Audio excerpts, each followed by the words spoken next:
శ్రీనివాస్ గారు నమస్తే అండి. నమస్కారం అండి. శ్రీనివాస్ గారు, వాస్తవంగా ఇన్ని రోజుల నుంచి ఏదైతే రాష్ట్ర వ్యాప్తంగా రిలే దీక్షలు, నిరాహార దీక్షలు, డిఎస్సి మీద సరైనటువంటి అవకతవకలు జరగలేదని విచారణ కావాలి, సిబిఐ విచారణ కావాలి అని కోరుకున్నటువంటి వైసీపీ పార్టీ ఎట్టకేలకు మాట్లాడాల్సిన అసెంబ్లీలో అయితే మాట్లాడలేకపోతుంది. సరే, శాసన మండలిలోనే గొంతు విప్పారు, ప్రశ్నిస్తున్నారు, దాని గురించి అడుగుతా ఉన్నారు. కాబట్టి రండి మాట్లాడుతున్న వైసీపీ వాస్తవంగా అంతటి అవకాశం ఇస్తుందా మండలిలో?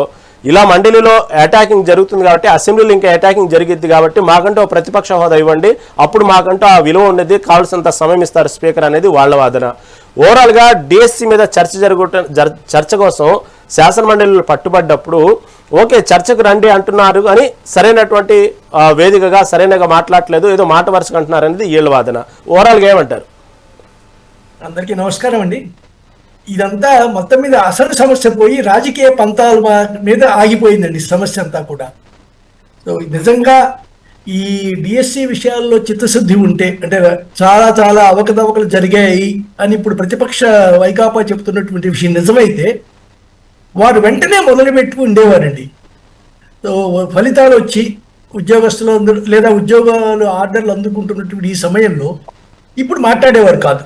నిజానికి వీరు ఢిల్లీలో కనుక ఆ కాక్రోచెస్ వాళ్ళ కనుక యాజిటేషన్ సక్సెస్ అయి ఉండకపోతే ఈ రాష్ట్రంలో ప్రధాన ప్రతిపక్షమైనటువంటి వైకాపా అనేటువంటిది ఈ ఉద్యమం చేపట్టేది కాదండి, ఈ డిఎస్సి ఉద్యమం.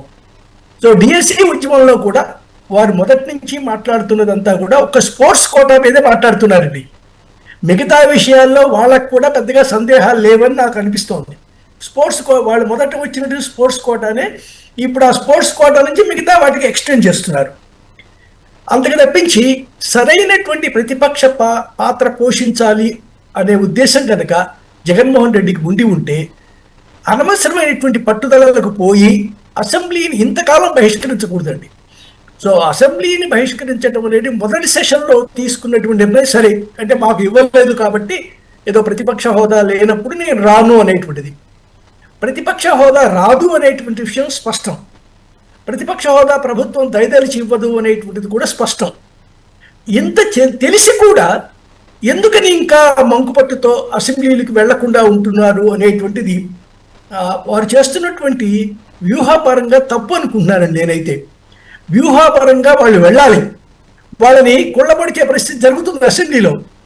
కొంతకాలం భరించాలి, ప్రజల్ని చూడనివ్వండి. మమ్మల్ని అసెంబ్లీలో కూడా అల్లరి చేస్తున్నారు, మమ్మల్ని మాట్లాడనివ్వట్లేదు అనేటువంటి అంశం తీసుకుని మళ్ళీ ప్రజల్లోకి వెళ్ళాలి. కానీ ఇప్పుడు ఏమవుతోంది, ప్రతిపక్ష హోదాకి సంబంధించినటువంటి ఆ చిన్న డిమాండ్ని పట్టుకొని అసెంబ్లీలో కనిపించకుండా 2.5 సంవత్సరాలు గడిపారు అంటే ఇది బాధ్యతారాహిత్యమేనండి.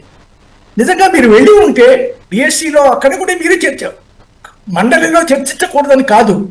అయితే మండలికి చైర్మన్గా ఉన్నది ఎవరు? వారి పార్టీ వారే. ఆయన ఆ వాయిదా తీర్మానాన్ని తిరస్కరించారని చెప్పాడు. ఇక వాయిదా తీర్మానాన్ని తిరస్కరించారని ఆ మోషన్ రాజు గారు చెప్పిన తర్వాత, చైర్మన్ చెప్పిన తర్వాత ఇక ఏం మాట్లాడతారు, ఎలా మాట్లాడతారు? సో రాజకీయ ప్రచారానికి ఎన్నికల వాతావరణం ఆల్రెడీ తీసుకొచ్చేసారు ఆంధ్రప్రదేశ్లో. అధికార ప్రతిపక్షాలు రెండూ కూడా ఎన్నికల ప్రచారమే జరుగుతోంది తప్పించి, అంటే 2029 ఎన్నికలను దృష్టిలో పెట్టుకునే నడుస్తోంది తప్పించి ఇష్యూస్ మీద జరగట్లేదండి, చర్చ జరగట్లేదు. లేకపోతే 4 రోజుల అసెంబ్లీ ఏమిటండి? వర్షాకాల సమావేశాలు 4 రోజులకు పరిమితం చేస్తారా? సో కనీసం ఒక వారం 10 రోజులు ప్రజా సమస్యల మీద మాట్లాడటానికి కానీ, లేదా 4 రోజులైనా కూడా తక్కువ రోజులు జరిగినప్పటికీ కూడా ప్రభుత్వానికంటూ ఒక ఎజెండా ఉండాలి కదా. వాళ్ళు తీసుకురావాల్సిన బిల్లులు కానివ్వండి, వాళ్ళు తీసుకురావాల్సినటువంటి ఇతర ముఖ్యమైనటువంటి చట్టాలు కానివ్వండి, అవి కూడా లేవు వీళ్ళ దగ్గర. కేవలం 4 రోజుల్లో ఒక సమావేశాన్ని ముగించడం అనేటువంటిది హాస్యాస్పదం. ప్రజల విషయాల మీద చర్చలు జరపడానికి ప్రతిపక్షం లేదు, రావట్లేదు. మీరే ఇష్టం వచ్చినట్టు మాట్లాడుకోవచ్చు, విమర్శించవచ్చు కదా.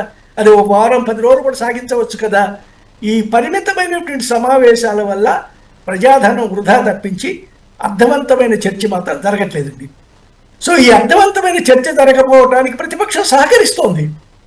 ప్రతిపక్షం అసెంబ్లీలోకి వెళ్ళము అనేటువంటి మంకుపట్టు ఇప్పటికైనా మానాలండి. ప్రతిపక్ష హోదా రాదనే విషయం జగన్మోహన్ రెడ్డికి తెలుసు, వారి ముఖ్య సలహాదారులకు కూడా తెలుసు. ఎందుకంటే వాళ్ళే చెప్పారు, మేము ఇవ్వలేము 23, మేము ఇంకో 5 తీసుకుంటే పోతుంది అనేటువంటి విషయం ఆయన అన్నాడు.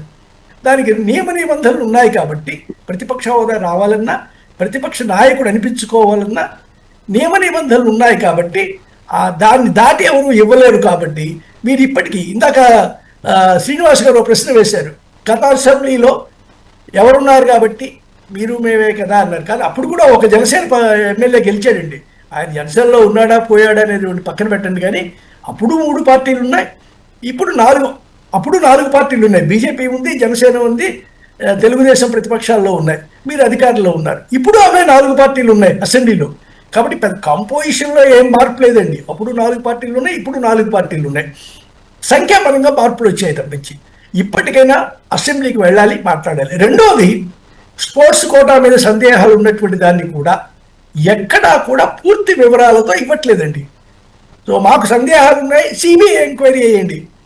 సిబిఐ ఎంక్వైరీ అనేటువంటి డిమాండ్ ఎప్పుడు వస్తుందంటే స్పష్టత లేనప్పుడు, వాళ్ళ దగ్గర ఆధారాలు లేనప్పుడు, స్పష్టత లేనప్పుడు చాలా రాజకీయ పార్టీలు ఏం చేస్తాయంటే ముందు మీరు ఎంక్వైరీ కమిటీ వేయండి, మేము అప్పుడు వాళ్ళకి చూపిస్తాం ఆధారాలు అంటారు.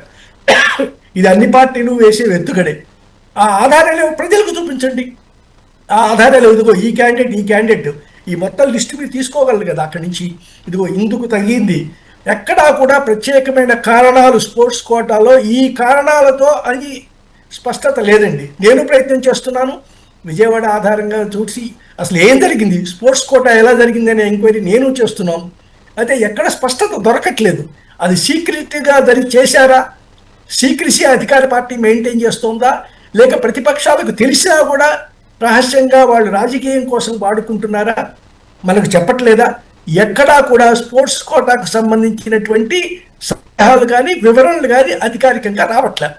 సో అసెంబ్లీకి వెళ్ళడానికి మానేయటం వల్ల వాళ్ళకి ఇష్టం వచ్చినట్టు చెప్పడానికి అవకాశం వచ్చారు. ఇప్పుడు లోకేష్ హీరో అయిపోయాడు కదా, రండి మీరు ఎప్పుడు ఎక్కడ వస్తారో చెప్పండి, ఎప్పుడు కావాలో చెప్పండి, ఇట్లా మాట్లాడే అవకాశం ఎందుకు ఇవ్వాలి అతనికి? మీరు వెళ్తే అవకాశం లేదు కదా, అసెంబ్లీలో మాట్లాడచ్చు కదా.